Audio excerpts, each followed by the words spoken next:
Hello, everyone. It's just Jeffrey joining you for historic New Jersey. And once again, we are on the Revolutionary War Trail. And today we are back at Boxwood Hall in Elizabeth, New Jersey. We learned in school, or at least I did back in the Stone Age, about Massachusetts, Pennsylvania, and Virginia. But the American Revolution happened in New Jersey. There are more than 400 battle sites here in the state of New Jersey. And there are 40 of them just focused on Elizabethtown. And one of the reasons is, here's Elizabeth on obviously a modern map. Here's Staten Island. Staten Island is part of New York City. New York City was captured by the British in 1776, and they never left except after the Treaty of Paris was signed. So you got, from 1776 to 1781, when the hostilities stopped, you have the British Army on Manhattan Island and Staten Island. And here you have Hudson County, Essex County, Union County, very, very close. So this area was dangerous. So they were right at our front door. Yeah, this was a war zone. You have all kinds of stuff going on. You have smuggling going on. You have spy rings going through the area, both of them, and you have terrorist attacks. This is a copy of a map that was made for the Centennial, but it's essentially correct. This copy was made by the New Jersey Historical Society, and it shows Elizabeth at the time of the American Revolution. The main settlement area was upriver, right about where we are now, because people didn't live on the shore back in the 17th and 18th centuries, or the beginning of the 19th.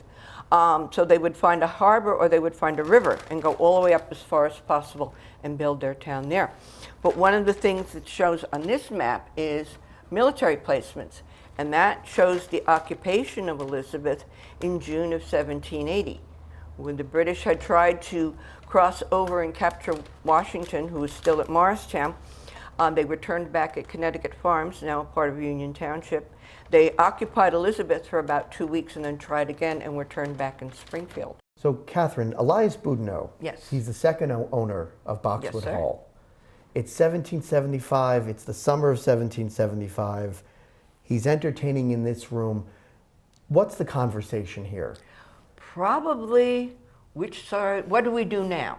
Because what had been a family quarrel between the colonies and Great Britain has, in April of 1775, Lexington, Concord, Bunker Hill, closing Boston Harbor, all this stuff. Now it's become a shooting war.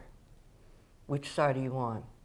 And like a lot of people in the middle and southern colonies, Elias Boudinot was a moderate. He believed, hey, we're English. We're all English. This is a family spat. Can we solve it without hitting?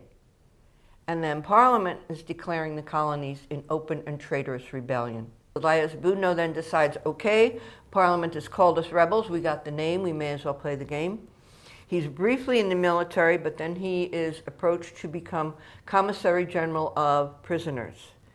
He's nominated for that post by his old protege, Alexander Hamilton. What does that position entail? It means that he is going to try and get food and aid to the Continental soldiers and sailors held prisoners in New York City by the British Army. And they are treated horribly. So Elias Boudinot is trying desperately to raise funds, trying desperately to get funds and food to these men. And he's living here in Elizabeth.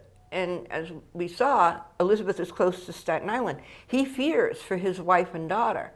So he moves them 20 miles west of here to their property in Basking Ridge, where they will stay until the war is over.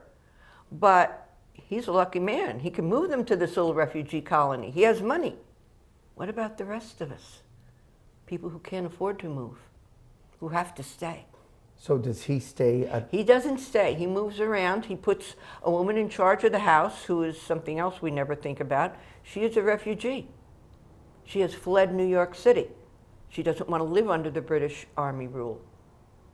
We didn't think about those. We didn't learn about those when we were kids. No. We didn't learn about the refugees leaving New York City. We didn't learn about the refugees fleeing to New York City. This is New Jersey. It was terribly divided. If you lived in a small town and you believed that the rebellion was wrong and your neighbors didn't, they might burn you out. Wow. Yeah, it was scary. And the fact that people stuck it out is just amazing. Very tumultuous time. Yeah, yeah. Now, we could not have No. done the final Revolutionary War push without the French. It was really nip and tuck towards the end, and toward the middle of 1778, and then when the Continental Army managed to pull off the victories at Saratoga, the French said, "Oh, okay, we can win this. We can help out."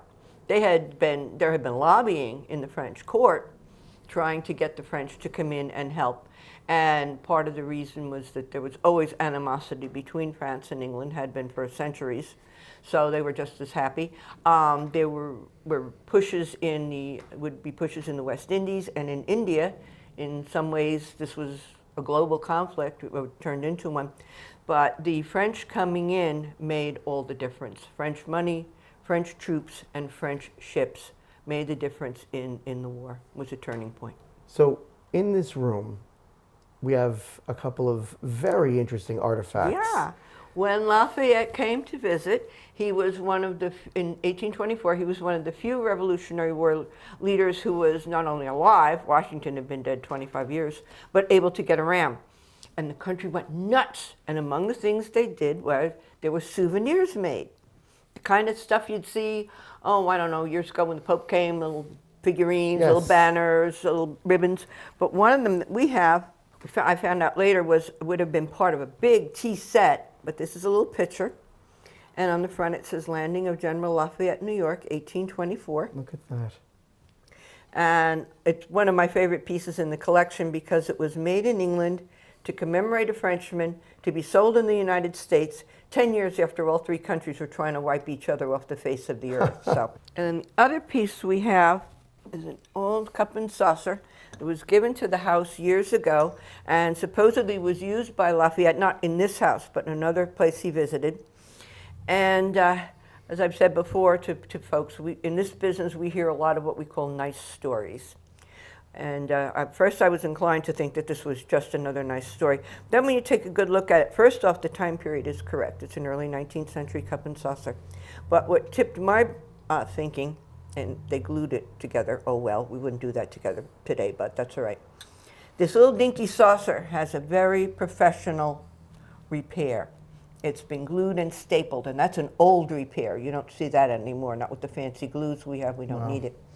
So to anyone to go to the time and expense of having a little saucer repaired tells me that this is probably true, that Lafayette probably did use this cup and saucer. So of the rooms here at Boxwood Hall, this is my favorite. It was my favorite the last time we came in here, and I wanted to make sure that we spoke about this room again. George Washington dined in this room. Yes, he had lunch here. Our running joke is he didn't sleep here, but he had lunch here. That's right. But after the war, of course, we have to go through the time period of the Articles of Confederation when Elias Boudinot is President of the United States for 1 year. And then the Constitution is written. And Washington has to travel, when he's elected, he has to travel from Mount Vernon, Virginia, to the capital of the United States, which was New York City. That's right. And the Congress gets together and says, well, we're going to form a committee to meet the president somewhere in New Jersey and escort him the rest of the way. Now, we don't know what they served, because Boudinot didn't write it down, and I imagine Mrs. Boudinot was in the corner fanning herself in relief, saying, like, oh, thank God, that's over with. So when we set up the room, we decided to set it up as a family dinner preparing for the Washington visit. But then we had to figure out, what could you get to eat in April of 1789? And what could Washington comfortably chew? That's also true. No, his teeth were not wooden, by the way. They were not. No, but they were false. I'd like to thank Katherine Craig for having us back once again to Boxwood Hall. Oh, well, this is the fun part of the job, is talking about the house, talking to people who are interested, and bringing out the house to to people who have never heard of it. We're kind of an obscure site. We hope to change that with your help. We're hoping to aid in that. Yep, we're helping us out. And that this is the 250th anniversary of the Declaration of Independence.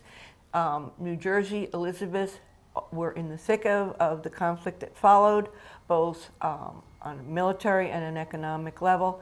And we as Americans, whether your family goes back to the Mayflower or if your family got off the plane 2 months ago, this is your country now, and we should know all the stuff about it. That's right. There's a lot of things that maybe were glossed over, the tough times, and maybe we don't appreciate how tough our ancestors were to stick out some of these hard times. Well, we thank you again. Thank you for sharing your knowledge.